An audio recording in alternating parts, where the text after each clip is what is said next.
Bonjour, bonjour je suis Guillaume Bénémou, je suis patient expert.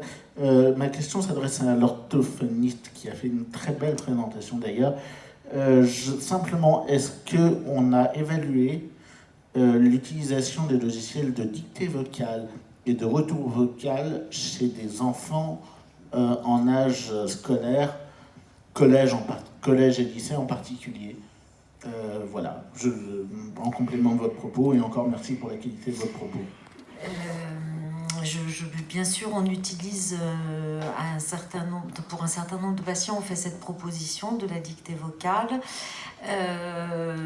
mais en termes d'évaluation de la qualité, de l'efficacité, j'ai pas en tête, j'ai pas fait de recherche là-dessus.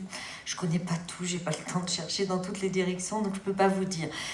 Ça fonctionne globalement pas mal, mais pas toujours quand même. Et alors, je dois vous avouer qu'il faut quand même être une équipe qui a déjà pas mal d'expérience pour être compétent dans tous les domaines. Alors là, j'ai un peu des collègues ergothérapeutes plus jeunes que précédemment. Il faut qu'ils découvrent un peu tous ces outils-là, tous les paramétrages. En fait, c'est ça qu'il faut dire.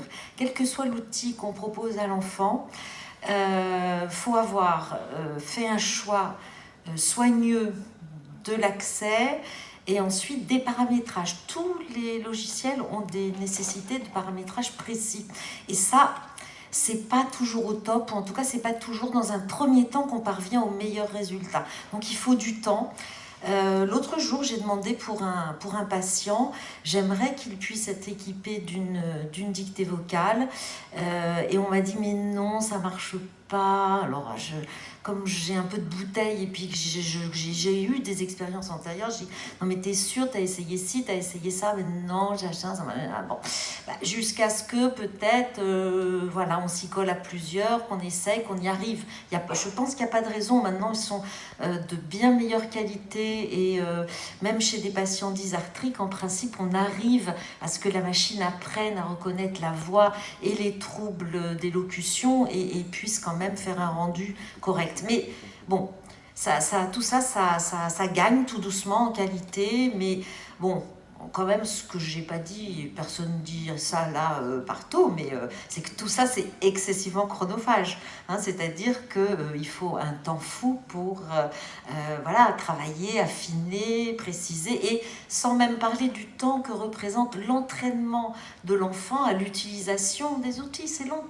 C'est pas en une fois qu'on arrive aux meilleures performances, hein. Donc voilà, bon, c'est passionnant. Moi, ce matin, j'étais ébahie devant tout ce que tout le monde a présenté, qui m'est assez éloigné en termes de sujet, mais on voit bien qu'il y a il y a des perspectives, il y a des choses qui vont bouger. Voilà, j'espère que je réponds à votre question. Merci pour votre réponse. Je voudrais juste rajouter quelque chose par rapport à Dragon, c'est que c'est pas parce qu'on a essayé Dragon il y a 5 ans qu'il faut pas le réessayer aujourd'hui, parce qu'ils ont beaucoup évolué et des enfants dysarthriques que Dragon ne reconnaissait pas il y a 5 ans les reconnaît aujourd'hui. Je suis bien d'accord. Donc il y a une évolution aussi de ces logiciels qu'il faut prendre en compte.